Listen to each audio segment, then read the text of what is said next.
I've been invisible for 11 months. That's the truth of working night shifts at Metropolitan General Hospital. You learn to move through corridors like a ghost, present but unnoticed. My hands check vitals on monitors that beep beneath fluorescent lights I've learned to hate, draw medications from vials that cost more than my monthly rent, and chart notes on patients whose names I'll forget by morning.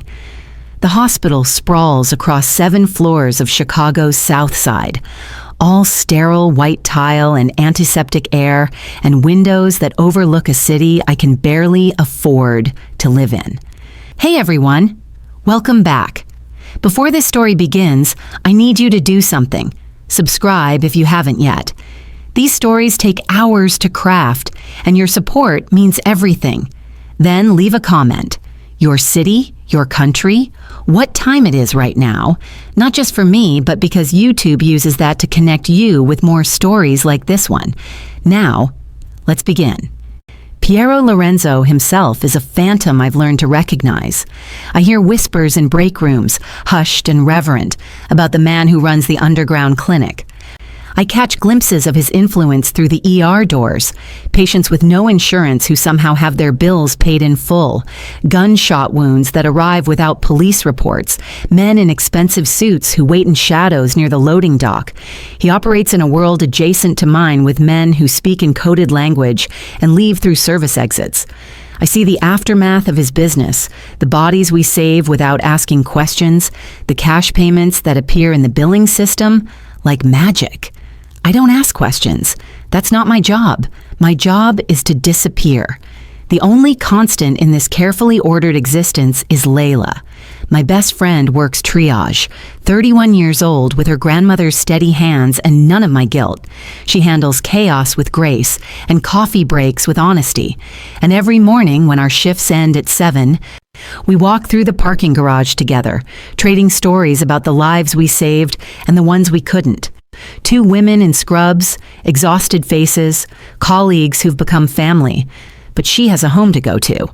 Well, a condo in Bridgeport with her fiancé. I have a studio in Pilsen with thin walls and a radiator that clangs at 4 a.m. I pick up the extra shifts when they're offered because I need every dollar. Because $63,000 in medical debt doesn't disappear on its own.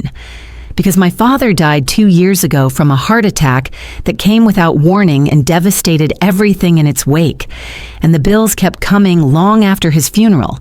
I signed payment plans I'll be honoring into my 40s, accepted interest rates that should be criminal, and learned to survive on vending machine coffee and borrowed hope.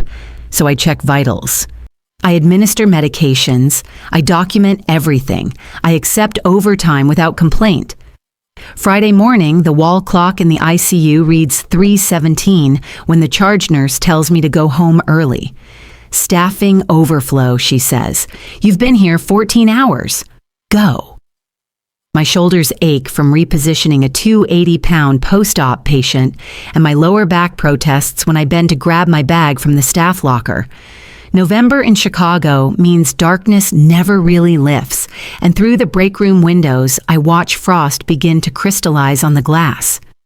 You heading out? Layla appears from the medication room, pulling off her gloves. She smells like hand sanitizer and the peppermint gum she chews to stay awake. Yeah, long night. She studies my face with the particular intensity only best friends can manage. You look dead on your feet. I'm fine. You always say that. She walks with me toward the staff exit, our sneakers squeaking on the polished floors. Brunch this weekend? I'll buy mimosas if you promise to sleep first.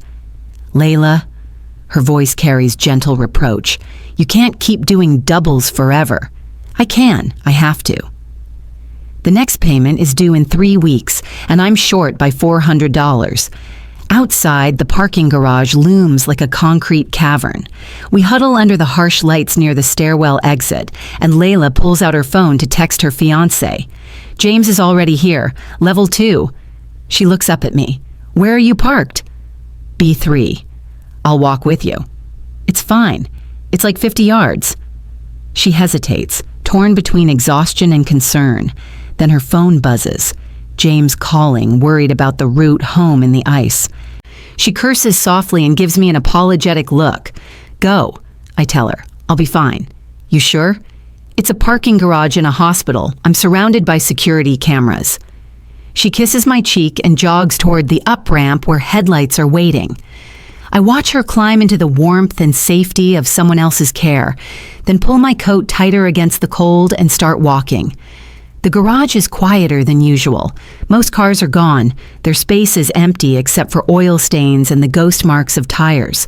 My breath clouds in front of my face, visible under the sickly yellow lights that cast everything in shades of exhaustion and shadow.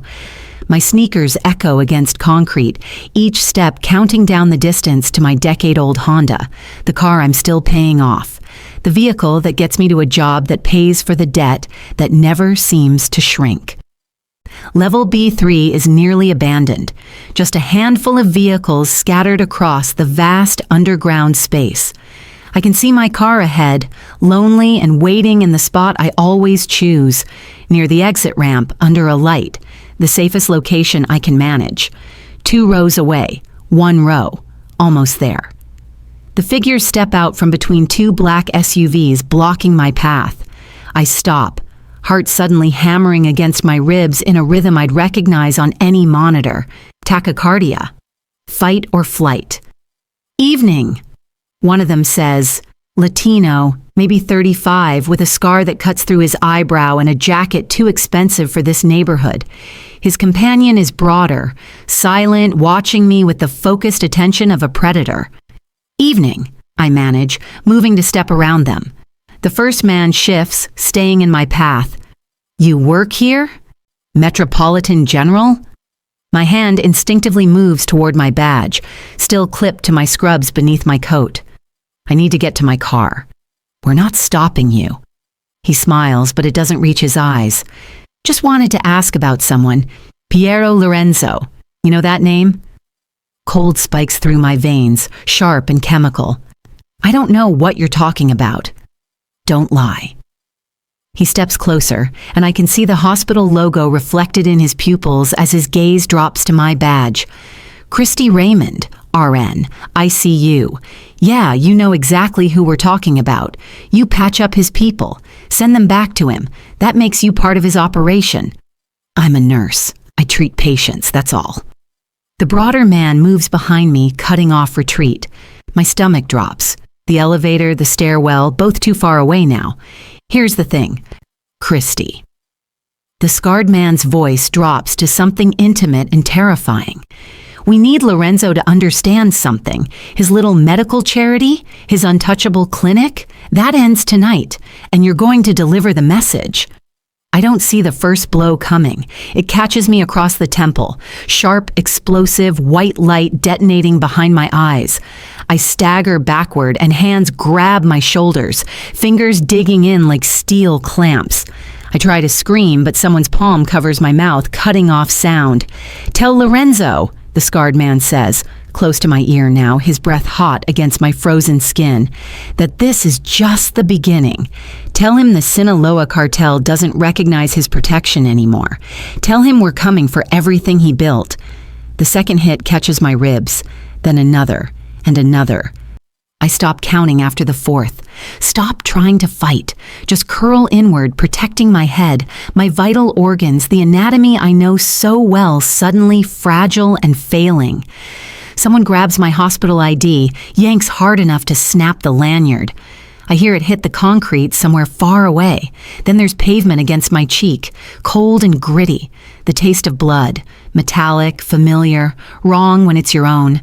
Footsteps retreating, engine starting, tires on concrete, and then nothing but the sound of my own breathing, ragged and wet, echoing through an empty parking garage at 3:17 in the morning, while frost crystallizes on the windows above, and the city I can barely afford to live in spins on without me.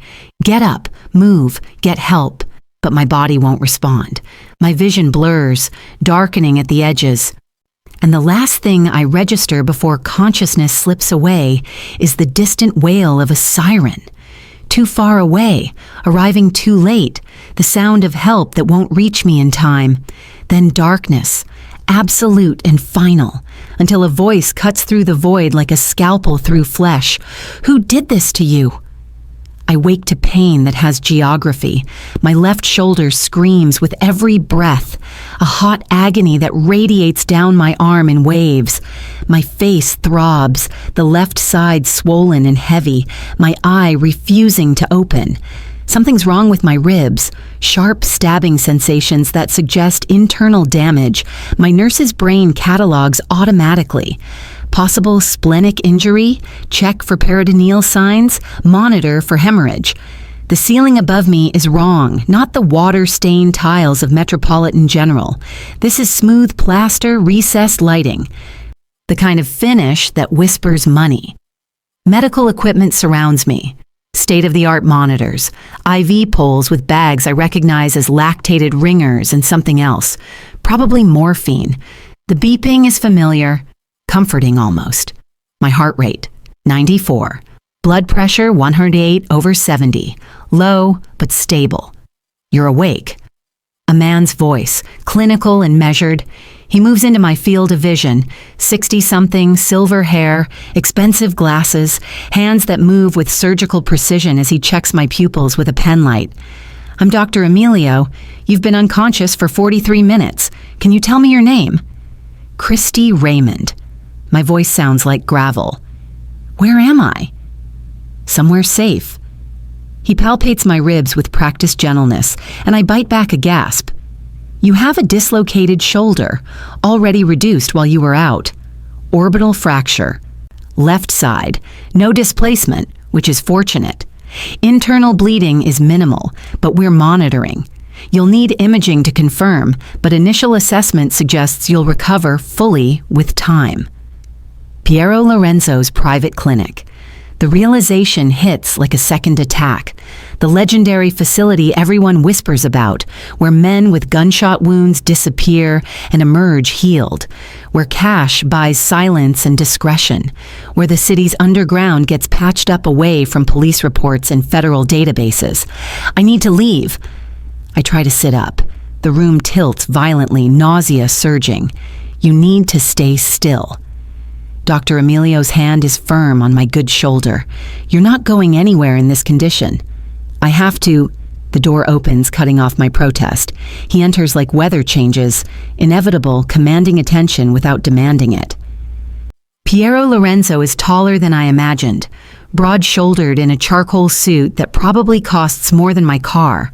Dark hair swept back from a face that's all sharp angles and controlled intensity. But it's his eyes that stop my breath. Dark amber, like whiskey held up to firelight, and they're fixed on me with a focus that makes me feel simultaneously seen and dissected. Leave us, he says to Dr. Emilio without looking away from me. The doctor hesitates. She needs.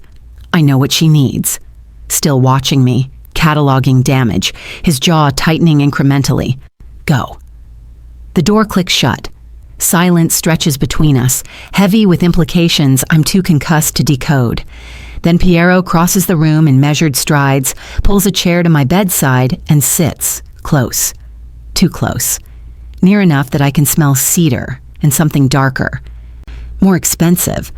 When he speaks, his voice is quiet, controlled, but underneath it runs something cold and lethal that makes my pulse spike on the monitor. Who did this to you? Not a question, a detonation waiting for coordinates. I don't know. The lie tastes like blood in my mouth. It was dark. They wore, don't. The word cuts like surgical steel. He reaches into his jacket, pulls out a tablet, taps the screen twice. Hospital security footage, loading dock camera, time-stamped 3:19 this morning. He turns the screen toward me. The image is grainy but clear enough. Two men, one with a distinctive scar, standing over a crumpled form in scrubs. Me. My stomach turns, watching my own assault play out in silent digital witness. The one with the scar, Piero says, voice dropping to something even more dangerous. That's Rafael Mendez, El Cuchillo, Sinaloa cartel enforcer. He pauses. He works for Maria Vargas, and he just made the last mistake of his life. You can't. I start, but he's already standing, already moving toward the door with the purposeful gait of a man who's made a decision. "You don't leave this clinic until you're healed," he says without turning around, "and they don't breathe until they've answered for this." The door closes behind him with terrible finality, leaving me alone with the monitors and the morphine and the crushing realization that I've just become the catalyst for a war I never wanted to start. The private recovery room is nicer than any hospital room I've ever worked in. Hardwood floors, a window overlooking the Chicago skyline, medical equipment that belongs in a cardiac ICU. The morphine drip keeps the pain to a manageable roar. But it doesn't touch the questions multiplying in my mind like malignant cells. Layla bursts through the door at 9 a.m., her face pale and streaked with tears. "Oh my God, Christy, oh my God!" She's across the room in seconds, hands hovering over me like she's afraid I'll shatter if she touches me. "The hospital called me. They found your car. Blood in the garage. I thought..." Her voice breaks. "I'm okay." I lie, because that's what we do. We reassure even when we're the ones who need reassurance. "You're not okay. Look at you." She pulls a chair close, takes my good hand in both of hers. "Where are we? This isn't Metropolitan. Is this..." She lowers her voice to a whisper. "Is this Lorenzo's place?" Before I can answer, a man appears in the doorway. Tall, black, maybe 45, with eyes that miss nothing and a presence that commands the room without effort. "Ms. Roy," he says to Layla, his voice respectful but firm. "I'm Miguel. Mr. Lorenzo asked me to ensure Ms. Raymond has everything she needs, including visitors. You're welcome to stay as long as you'd like." Layla looks between us, processing, calculating. She's smart enough to recognize authority when she sees it. "Thank you." Miguel nods once and disappears. Through the closing door, I catch a glimpse of other men. Suits, serious faces, the kind of security that doesn't advertise itself but radiates menace. "Christy," Layla whispers, "what have you gotten into?" I don't have an answer, not one that makes sense. She stays until afternoon, then leaves reluctantly when her shift starts. The morphine pulls me toward sleep, but it's fractured. Full of concrete and fists and voices I can't escape. Around 2:30 a.m., something wakes me. Not pain. The medication handles that. Sound. Muffled, distant, coming through the ventilation system. Voices raised. A cry that gets cut off abruptly. I shouldn't move. Dr. Emilio said strict bed rest, but my feet find the floor anyway, IV pole rolling beside me as I edge toward the door. The hallway is empty, dimly lit. The sounds are coming from the left, down a corridor I haven't seen before. There's a door, slightly ajar, and beside it, a window with one-way glass. I look through, and my breath stops. Two men kneel in the center of a stark white room, hands zip-tied behind their backs. The one with the scar, Rafael El Cuchillo, has blood streaming from his nose, his expensive jacket torn. His companion looks worse, one eye swollen shut, breathing labored. Piero stands in front of them, perfectly still, watching with the focused attention of a doctor observing a culture under a microscope. Miguel flanks the door, arms crossed. Two other men I don't recognize stand guard, weapons visible at their waists. "I'll ask you one more time." Piero's voice is soft, terrifyingly soft. It carries through the glass like a scalpel through skin. "Who did this to you?" Raphael's eyes dart between Piero and Miguel, searching for mercy he won't find. "It was orders, man. Just orders. Vargas said to send a message, make some noise, show we could reach into your territory." "My territory." Piero crouches, bringing himself eye level with Raphael. "You put your hands on a nurse, a woman who saves lives, someone under my protection. You call that making noise?" "We didn't know she mattered to you. We thought..." "Vargas said you were spread thin, said the medical network was your weak spot. Said you'd back down instead of going to war over some nobody nurse." The silence that follows is absolute. Even through the glass, I feel the weight of it. Then Piero stands, turns his back on the kneeling men, and walks to where Miguel waits. When he speaks, his tone shifts to pure business, devoid of emotion, which somehow makes it more terrifying. Clean, precise. I want Vargas to receive a message, but I don't want bodies showing up anywhere the police will care about. Understood? Understood. Wait! Raphael struggles against the hands that haul him to his feet. Please, Mr. Lorenzo, I got kids. So did she. Piero doesn't turn around. Her father died 2 years ago. She works night shifts to pay off his medical bills. She saves lives for a living. And you beat her unconscious in a parking garage for politics. The door opens. The men are dragged out. Raphael is crying now, desperate sobs that make my stomach twist. I retreat before I can see more, pressing myself against the hallway wall, pulse hammering. Back in my room, I sink onto the bed, hands trembling. I just watched Piero Lorenzo condemn 2 men to death, calmly, efficiently, with less emotion than I'd use ordering lunch. And the worst part, the part that should terrify me but instead leaves me feeling strangely hollow, is that I can't bring myself to care. They earned this. They chose this. And somewhere in the morphine-softened corners of my conscience, I feel something that might be satisfaction. Dr. Emilio delivers the verdict on my 3rd day at the clinic. Orbital fracture is stable but needs 6 weeks minimum to heal properly. The shoulder will require intensive physical therapy, 3 times weekly for at least 2 months. You're looking at 8 weeks before you're cleared for full duty. He pauses, making notes on his tablet. Mr. Lorenzo has arranged for all treatment to be covered through his medical fund. I can't accept that. The words come automatically, trained by 2 years of drowning in debt. You don't have a choice. Piero's voice comes from the doorway. He enters without asking permission, moves to stand beside my bed with that same controlled intensity that makes the air feel thinner. You were hurt in my war. That makes it my responsibility. I have insurance. Your insurance has a $5,000 deductible and covers 60% of PT costs. He says it like he's reciting my chart, which he probably is. Of course he knows everything. You'll pay it off in 3 years if you're lucky, or you can let me handle it and focus on healing. Dr. Emilio excuses himself quietly, leaving us alone with the morning light and the monitors beeping their steady reassurance. Why are you doing this? I ask. Piero's expression doesn't change, but something shifts in his eyes, because no one else will. I return to work after 5 days despite everyone's objections.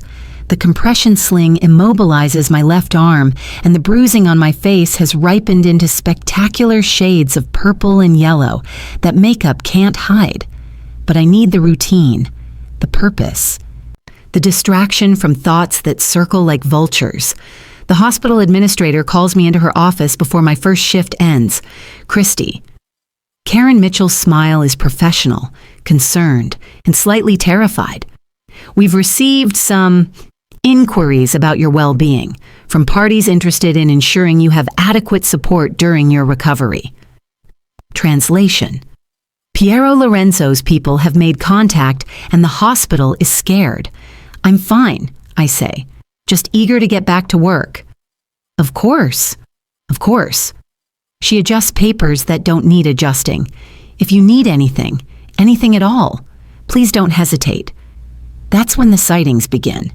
Piero appears in the hospital cafeteria on Tuesday, sitting alone with an espresso and a tablet, looking like he belongs anywhere he chooses to be. I feel his gaze follow me through the lunch line, track me to a table where Layla sits with wide, concerned eyes.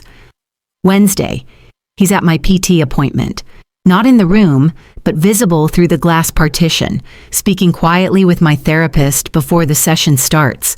The exercises hurt less that day, though I can't explain why. Thursday evening, I'm checking medication carts on the ICU when I sense him before I see him. He's speaking with the charge nurse, something about a patient transfer, but his attention is on me. always on me. He's here again, Layla whispers during our break. Christy, people are noticing. They're scared. They're talking. Let them talk. He's Piero Lorenzo. You understand what that means, right? What he does? I know exactly what he does. I've seen it. Witnessed it through one-way glass at 2:30 in the morning. Miguel finds me in the medication room Friday afternoon. He's never done this before, he says without preamble, leaning against the doorframe with casual authority. 20 years I've known him. He doesn't check on people, doesn't make hospital visits, doesn't rearrange his schedule for anyone. He studies me with clinical assessment that rivals any doctor. You're different. I'm not anything, I'm just... You're something, Miguel interrupts. Question is whether you can handle what comes with that. Thursday night, 1 week after the attack, I break. The patient was 19, motorcycle accident. We coded him 3 times. The third time, his heart just stopped.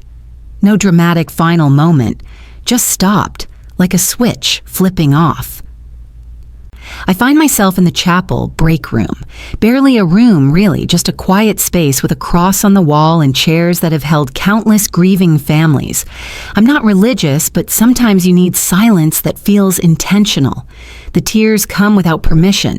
For the 19-year-old, for my father, for every life I couldn't save, and the debt I inherited trying. Christy. Piero's voice is soft. He's in the doorway, still in his suit, looking like he walked straight from some meeting into my breakdown. I'm fine. I wipe at my face uselessly. He crosses the small space, sits in the chair beside mine, close enough that I can smell cedar and expensive fabric. You're not fine. Stop saying that. He was 19. He had his whole life. I know. His voice carries something I haven't heard before, understanding that sounds like experience. You can't save them all. I should be able to. The words break on their way out.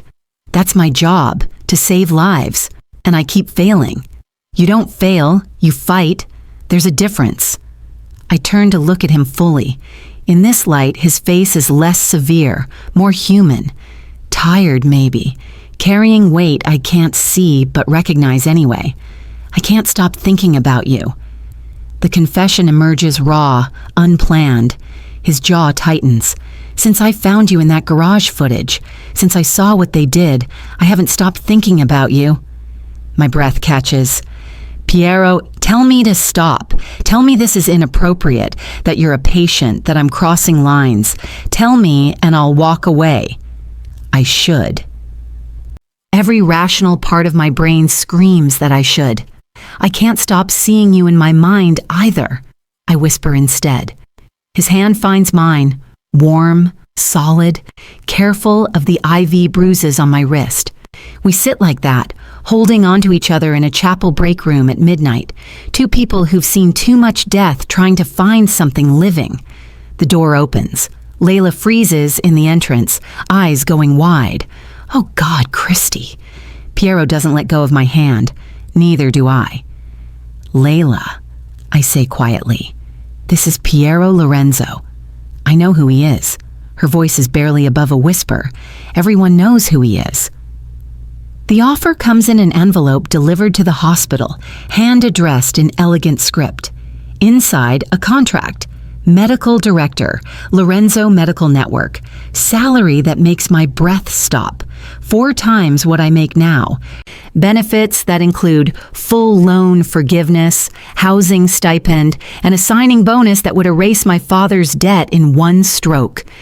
You can't buy me, I tell Piero when he appears in the cafeteria that afternoon, sitting across from me like we're colleagues discussing treatment plans. I'm not buying you.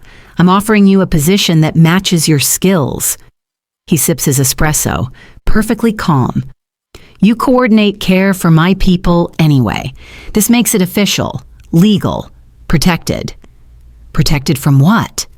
His expression darkens. From what's coming. Maria Vargas wants a meeting tonight. You're invited.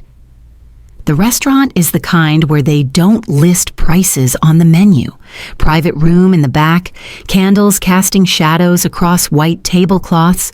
Maria Vargas sits like a queen holding court, 50-something. Elegant in a way that makes violence seem like an accessory she chooses to wear. 2 bodyguards flank her, stone-faced and watchful. Mr. Lorenzo. She stands, offers her hand. Piero shakes it with minimal courtesy.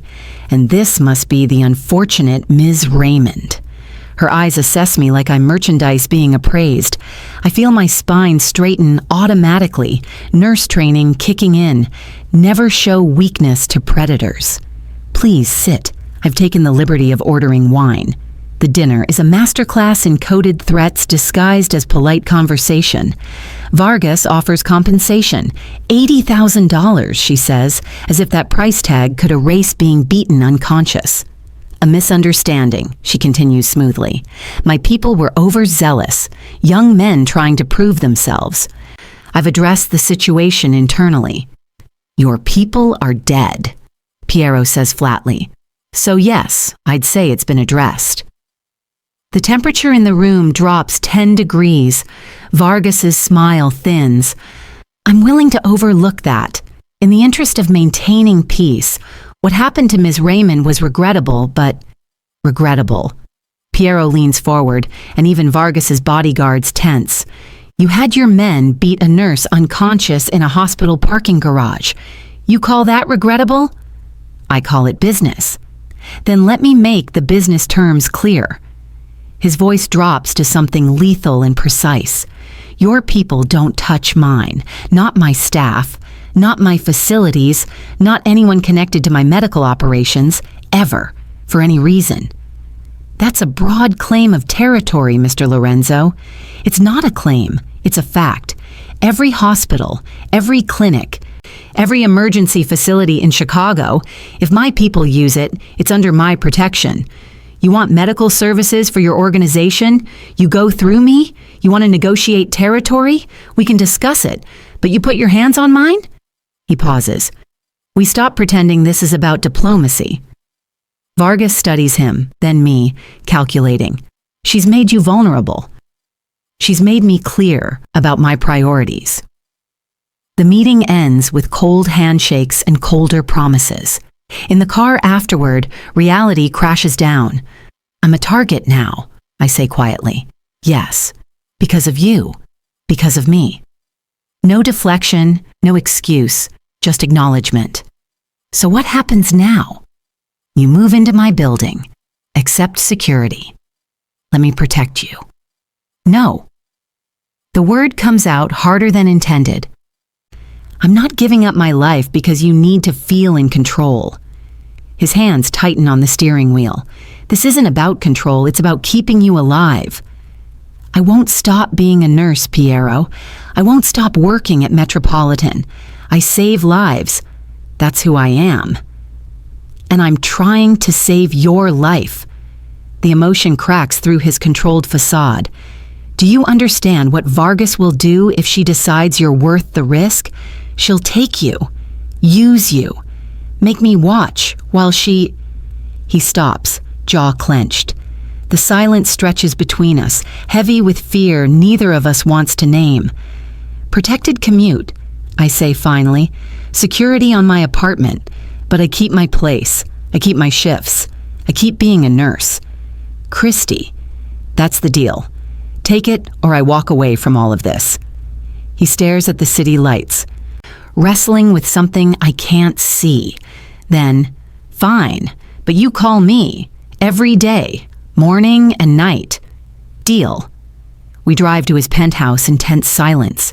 Inside, floor-to-ceiling windows overlook Chicago's glittering sprawl. He pours whiskey, hands me a glass, and we stand watching the city we're both trying to survive. I don't know how to do this, he admits quietly. Care about someone who could be used against me. I don't know how to love someone whose hands are stained with blood. The word, love, hangs between us, unplanned but undeniable. He sets down his glass, turns to face me.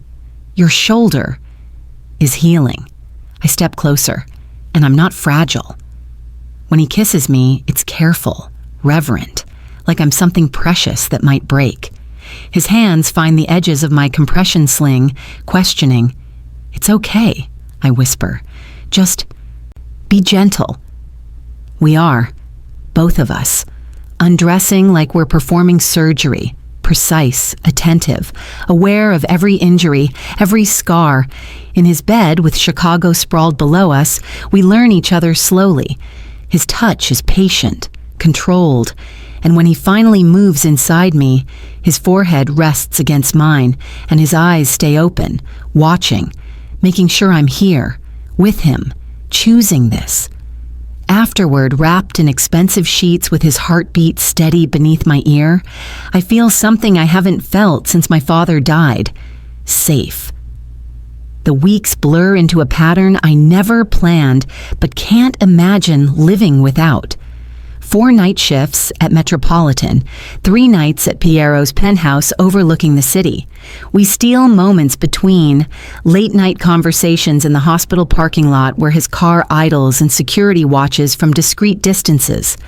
Dinners at his place where he cooks Italian dishes his grandmother taught him, and I grade his technique like I'm reviewing charts. "Your risotto needs more stock," I tell him on a Tuesday, wrapped in one of his shirts, shoulder finally free of the sling. My risotto is perfect. But he adds more stock anyway, watches me taste it, and the satisfaction in his eyes when I nod approval does something to my chest that has nothing to do with healing ribs. The pain fades incrementally. 6 weeks in, the facial bruising is gone completely, just a faint shadow under my left eye that only I can see. My shoulder regains mobility degree by painful degree. Physical therapy 3 times weekly with a therapist who reports to Piero and pretends she doesn't. I can lift my arm above my head now, can draw up medications without wincing, can hold a patient's hand with both of mine. "You're healing well," Dr. Emilio confirms at my follow-up. "Better than expected, actually. Whatever you're doing, keep doing it." What I'm doing is falling in love with a man whose world operates by rules I'm only beginning to understand. Miguel finds me in the hospital parking lot on a Thursday morning, my shift ending as dawn breaks over Chicago's skyline. "The cartels are talking," he says without preamble. Words spread. Piero Lorenzo has someone who makes him vulnerable. I'm not trying to make him vulnerable. Doesn't matter what you're trying, matters what they see. His expression is serious, almost paternal. They see you as his pressure point, the thing they can use to hurt him. You understand what that means? I understand. Better than he knows. I've seen the extra security, felt the weight of Piero's attention every time I walk through a door, noticed how Miguel's men position themselves around me like I'm fragile cargo. Do you? Because this isn't some romance where love conquers all. This is the kind of world where love gets you killed. Then why are you helping him protect me? Miguel studies me for a long moment. Because in 20 years, I've never seen him care about anything except power and survival. You make him want something else. That's either going to save him or destroy him. He pauses. Maybe both. The news comes through Miguel on a Friday. Maria Vargas is dead. Internal coup, her nephew making a play for leadership. It got bloody. Vargas didn't survive. Her territory is chaos, Miguel tells Piero while I'm there, having dinner in the penthouse. Sinaloa's medical operations are up for grabs. We could expand, take everything she built, control the entire network. I watch Piero process this, see the calculation happening behind his eyes. Territory means power. Power means security. It's how this world works. No, he says finally. Miguel blinks. No? We're not expanding. Our current operations are stable, profitable, manageable. Taking Sinaloa's network would stretch resources and create new enemies. He glances at me, something passing between us. I'd rather have what I can protect legitimately than control through fear. After Miguel leaves, I cross to where Piero stands by the windows, wrap my arms around him from behind. That was because of me. That was because I'm tired of building empires at the expense of having a life. He turns, pulls me close. Careful still of my healing shoulder, you made me realize I can choose differently, choose sustainability over endless expansion, choose what matters. And what matters? You. Simple. Absolute. This. Keeping what I have instead of always wanting more. Layla corners me in the break room Sunday night. Okay, we need to talk. Actually talk, not just the surface stuff we do when we're too tired to process. I pour coffee that's been sitting too long, brace myself. About Piero. About everything. Christy, you're different. You smile now. You don't look like you're carrying the world anymore. You look... She searches for words. Alive. The word hits deeper than it should. I feel alive. Are you in love with him? The question hangs in the fluorescent lit air between us, impossible to deflect or deny. Yes. The admission feels like exhaling something I've held too long. And I'm terrified. And I'm alive for the first time since Dad died. Layla's hand finds mine across the break room table. Then I'm happy for you. Worried, but happy. She squeezes. You deserve to be whole, Christy. Even if the path here was brutal. It was brutal. I think about the parking garage, the pain, the violence I witnessed through one-way glass. But maybe that's how healing works sometimes. You have to break before you can set the bones properly. Very medical metaphor. I'm a nurse. It's what I do. We sit in comfortable silence, two women who've saved lives together, now navigating how to save our own. Through the break room window, I can see the parking garage where everything changed. Level B3, where violence found me and somehow, impossibly, led me here. To love, to life, to choosing something beyond mere survival. Just promise me one thing, Layla says quietly. What? Don't lose yourself in his world. You're a healer, Christy. Don't forget that. No matter how much you love him. I won't. And I mean it. The Hippocratic Oath still matters. My father's memory still matters. Saving lives still matters. But now, for the first time in 2 years, I matter too. Late January arrives with the kind of cold that makes Chicago feel like a different planet.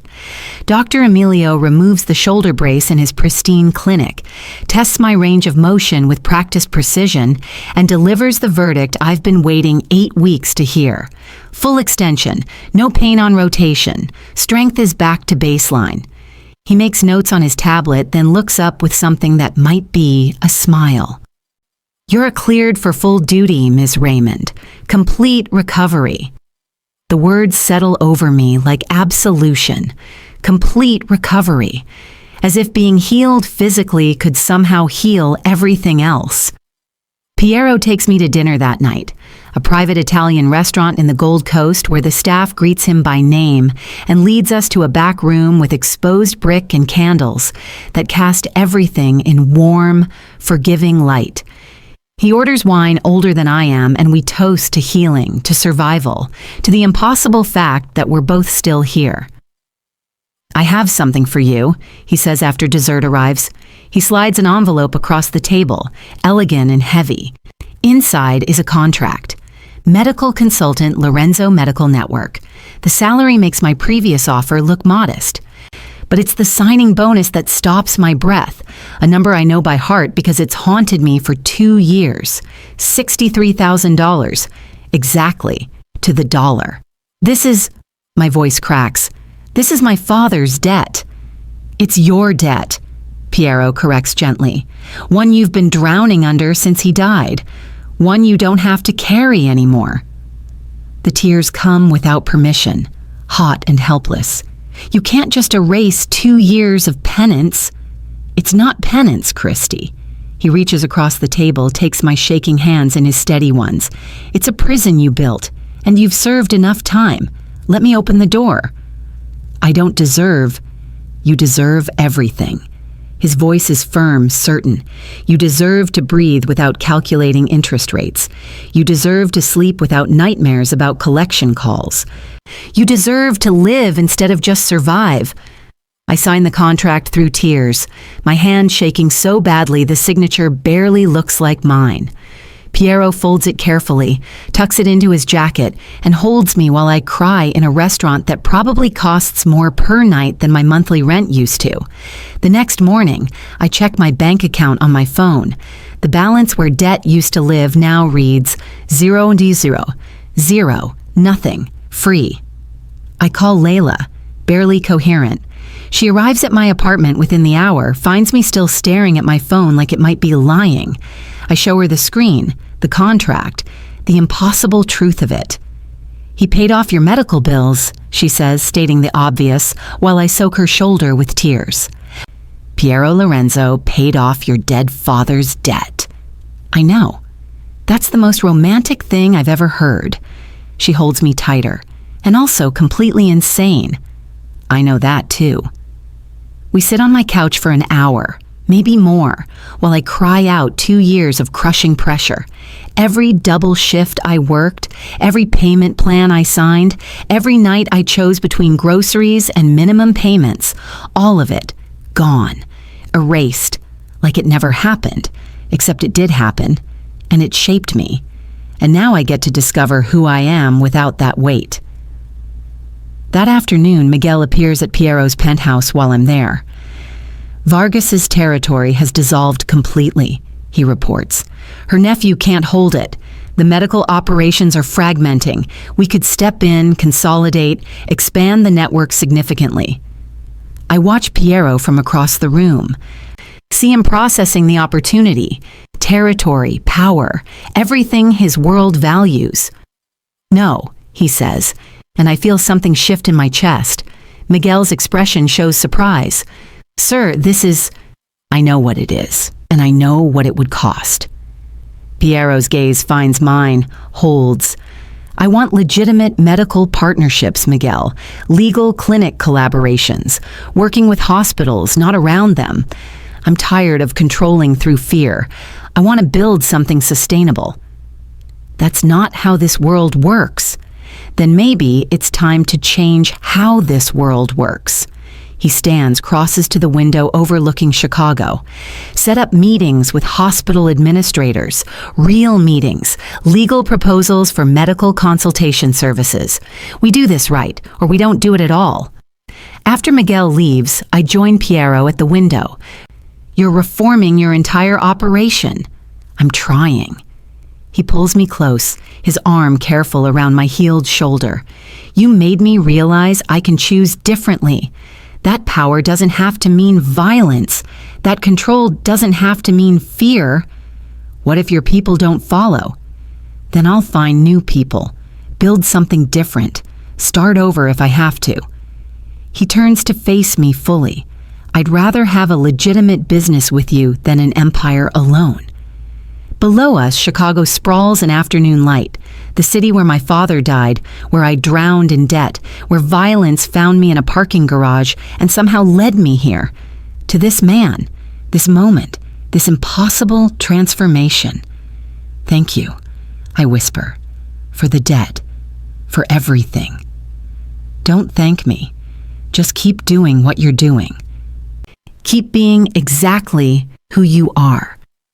A nurse who loves a reformed crime boss? A healer who's teaching me how to stop breaking things. We stand together watching the city, two people who found each other through violence and chose healing instead. And for the first time since my father's heart stopped, I feel something other than guilt. I feel hope.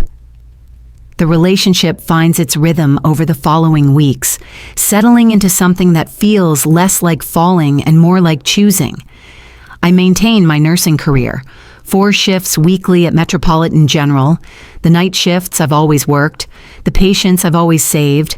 Piero reforms his operations with the same methodical precision he applies to everything, transforming underground networks into legitimate medical consultation services, one careful contract at a time. We trade vulnerabilities like other couples trade keys. He tells me about his father's death when he was 19, the empire he inherited too young, the violence he learned to wield like a scalpel because mercy got you killed.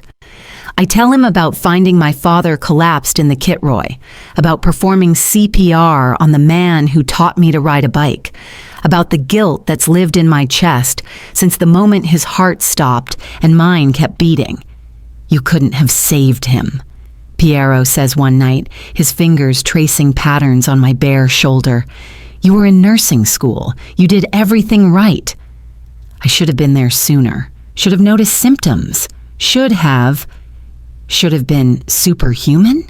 His voice is gentle but firm. Christy, you're allowed to be human. Even healers need healing. The underworld notices the changes. Miguel reports it with clinical detachment. They're saying you've gone soft, that the nurse has made you weak. Let them say it, Piero responds, unbothered. Weak men need fear to maintain power. I'm building something that doesn't require violence to sustain itself. That's not how this works. Then we're changing how it works. I overhear whispers at the hospital too, speculation about what I am to him. Not a mistress, though some assume that, not just a consultant, though the paperwork says otherwise. Something else entirely. Something that makes the administrators nervous and the staff curious and Piero's enemies cautious. You're his equal, Layla observes one evening over Thai takeout at my apartment. The studio I've kept despite Piero's offers. The space I need to remember who I am when I'm not wrapped in his world. That's what's different. You're not his possession, you're his partner. Is that what I am? I twirl noodles around my fork, considering. His partner? Aren't you? The question hangs between us, weighted with truth I haven't fully examined. Everything's changed, I say finally. 3 months ago, I was drowning, working doubles, paying minimums, surviving on coffee and spite. Now I gesture vaguely at my life, at the impossible transformation of it. I don't even recognize myself anymore. Are you happy? Layla asks. The question is simple, but carries everything unsaid. Are you happy despite the danger? Despite the moral complexity? Despite loving someone whose hands are stained with blood? I'm healing, I answer honestly. Actually healing, not just surviving. For the first time since Dad died, I feel like I'm living instead of just existing. Layla reaches across the coffee table, takes my hand. Then I'm happy for you. You deserve to be whole, Christy, even if the path here was brutal. The path was brutal, I agree, thinking about the parking garage, the violence, the choices that led us here. But maybe that's what real healing looks like. Not gentle and gradual, but breaking first so you can set the bones correctly. Very medical. I'm a nurse. It's who I am. Promise me something, Layla says, her expression serious. Don't lose yourself in his world. The Hippocratic oath still matters. Saving lives still matters. You matter. I won't lose myself. I mean it. The oath still matters. I'm still a healer. And that doesn't change because I love someone complicated. How complicated are we talking? He's reforming his entire criminal empire because I asked him to choose legitimacy over violence. I laugh, slightly hysterical. Is that complicated enough? That's insane. Also, kind of beautiful. After Layla leaves, I stand at my window overlooking Pilsen, this neighborhood I've called home for 2 years. Below, life continues. People surviving, struggling, choosing to keep going despite everything, like I did, like I still do, just differently now. My phone buzzes. Piero. Coming over. Bringing dinner. Miss you. 3 months ago, I was invisible, working night shifts, drowning in debt, punishing myself for failing to save my father. 3 months ago, violence found me in a parking garage and should have destroyed me. Instead, impossibly, it led me here. To love that's complicated and dangerous and somehow exactly right. To healing that required breaking first. To choosing life over mere survival. I text back, "Doors unlocked. I miss you too." We were built on violence, yes, forged in trauma and blood and choices neither of us would have made under different circumstances. But we're sustained by something else entirely, by choosing each other every day, by choosing healing over harm, by choosing to transform rather than destroy. And maybe that's what love is in the end, not finding someone perfect, but finding someone worth the complicated, messy, beautiful work of choosing them, again and again and again. Piero wakes me at 5 in the morning, his hand gentle on my shoulder. I'm at his penthouse, scheduled for a 7 o'clock shift, and my body protests the early hour with every fiber. "Come with me," he says softly. "There's something I want to show you." We dress in silence, the city still dark beyond his windows. He drives us to Metropolitan General, parks in a spot Miguel's security has somehow kept clear, and leads me not through the main entrance, but to a service elevator I've never noticed before. Where are we going? You'll see. The elevator opens onto the hospital rooftop, a space technically off limits but accessible if you know the right codes. I've been here before, sneaking up during breaks when the ICU felt suffocating and I needed air that didn't smell like antiseptic and death, my favorite spot in the entire hospital. "How did you know about this?" I ask. "Miguel did reconnaissance." Piero moves to stand at the edge, looking out over Chicago as dawn begins to break at the horizon. "He said you come here sometimes, when shifts are hard." The sky is transforming from black to deep blue to something lighter, touched with gold at the edges. Below us, the city is waking, lights flickering on in windows, early traffic beginning its crawl, the mechanical breath of a place coming alive. "I want to show you something," Piero says, gesturing toward the sprawl below us. "This is what I see every morning. Power, territory, an empire my grandfather started and my father built, and I've spent 15 years maintaining." He pauses. For years, that's all it was. Duty, obligation, the weight of families depending on decisions I made. I move to stand beside him, close enough that our shoulders touch. "Then you walked into my life," he continues, voice softer now. "Beaten and broken in a parking garage, trying to refuse medical care because you couldn't afford it. And suddenly, the city looked different." Different how? Worth protecting for different reasons. Not just territory or power, but because it's where you work, where you save lives, where we built something impossible that somehow works. He turns to face me fully. "You changed what matters to me, Christy. You changed everything." I touch my left shoulder, roll it experimentally. 8 weeks ago, every breath hurt. Every movement reminded me of violence, of helplessness, of being broken. Now I breathe freely, move without pain, stand on a rooftop watching sunrise with a man who terrifies and completes me in equal measure. "Do you ever regret it?" Piero asks quietly. "How we started? The violence, the complications?" I think about the parking garage, the fear, the blood. Think about waking in his clinic, about watching him condemn men to death, about every impossible choice that led us here. No, I say honestly, I wouldn't change any of it. The violence brought us together, yes, but our choices keep us together. That's what matters. We were forged in trauma, but we're healing into something beautiful. I turn to face him fully, the rising sun painting his face in shades of gold. "You're not the same man who ran an underground medical network through fear. I'm not the same woman who thought suffering was penance for surviving. What are we now? People who choose each other, every day, despite everything."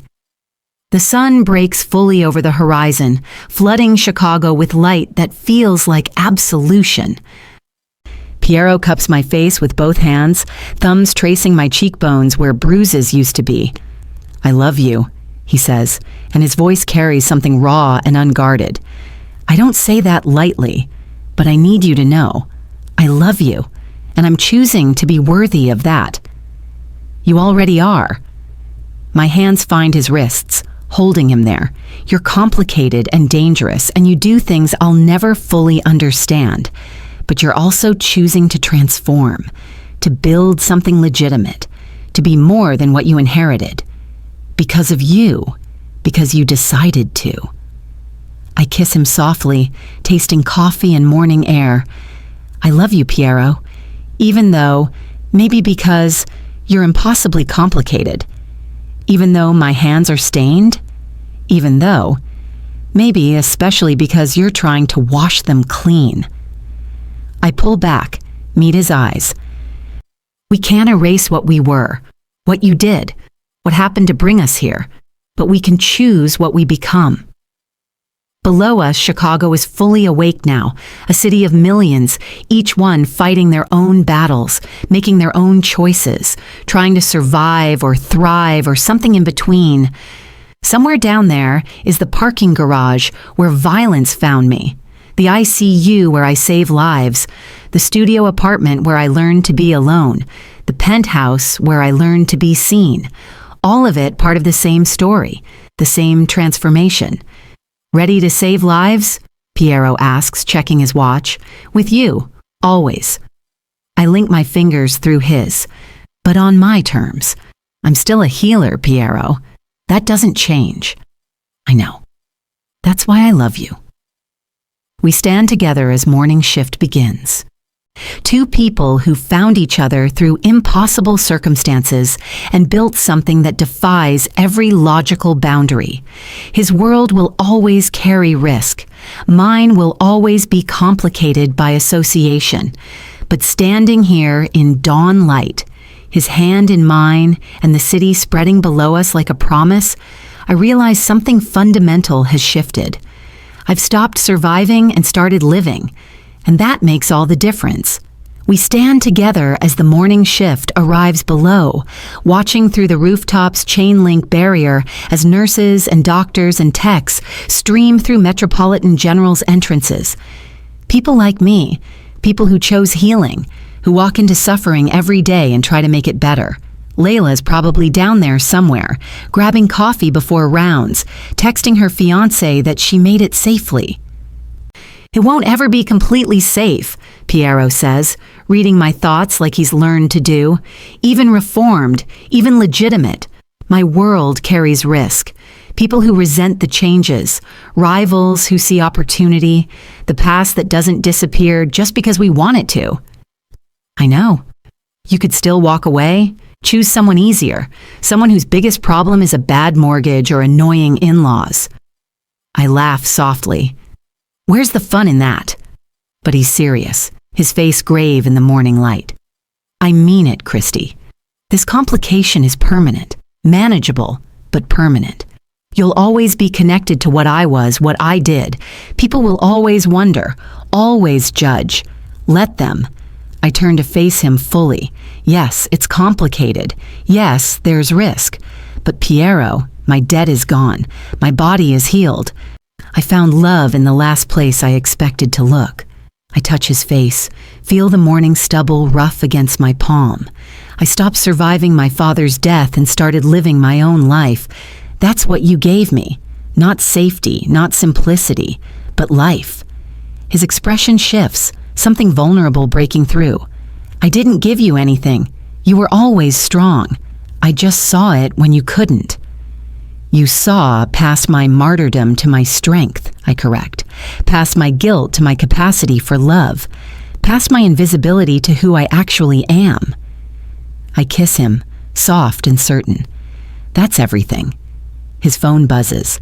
Miguel, probably, with morning briefings about legitimate business that used to be criminal enterprise. Mine buzzes too. Layla asking if I'm working today, if I want to grab lunch during break. Normal concerns. Normal lives. Normal people trying to navigate extraordinary circumstances. Ready to save lives today? Piero asks. With you? Always. I squeeze his hand. But on my terms. I'm still a nurse. Still a healer. That's non-negotiable. I wouldn't want you any other way. I head toward the rooftop door, toward the elevator that will take me to the ICU, to patients who need me, to the life I've built from trauma and choice. At the door, I pause, look back. Piero stands at the edge, silhouetted against the rising sun, watching me with an expression I've learned to read. Love, pride, fear, hope. All of it tangled together in the impossible complexity of what we are. I love you, I call across the rooftop. I love you too. Go save lives. I descend alone, but I'm not lonely. Not anymore. The elevator delivers me to the ICU floor, where Layla waits with coffee and knowing eyes, where patients need care and monitors need checking and lives need saving. This is who I am, who I've always been, a healer. But now I'm a healer who's learned that love can be forged in violence and sustained by choice. That transformation is possible even for those who seem irredeemable. That being seen is both terrifying and essential. That choosing someone every day matters more than how you found them. 3 months ago, I was invisible, drowning in debt, punishing myself for my father's death, surviving on spite and cheap coffee. 3 months ago, violence found me in a parking garage at 3:17 in the morning, and it should have destroyed me. Instead, impossibly, it led me here, to love that's complicated and dangerous and exactly right. To a man who saw my strength when I'd forgotten it existed, to choosing life over mere survival, partnership over invisibility, healing over harm.